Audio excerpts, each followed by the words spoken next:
আমার গল্প কেউ শোনেনি, শুধু বাতাস জানে।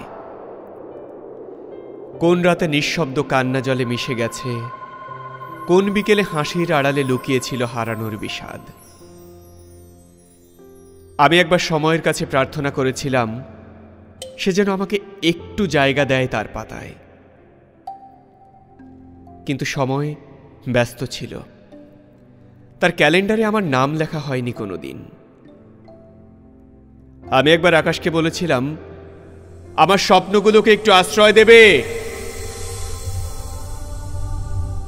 আকাশ চুপ ছিল, তার নীলিমা বদলায়নি আমার কথায়। আমি একবার মানুষের ভিড়ে দাঁড়িয়ে দেখেছিলাম আমার জন্য কেউ হাত বাড়িয়ে রাখে কিনা। কেউ রাখেনি, অথবা হয়তো রেখেছিল, আমি দেখতে পাইনি। তারপরও বাতাস জানে যে আমি এখনো অপেক্ষায় আছি, একটা বিকেল, একটা সন্ধ্যা, একটা বসন্তের, যে আসবে আমার নাম ধরে ডাকতে, আমার হারিয়ে যাওয়া গল্পগুলো খুঁজে আনতে,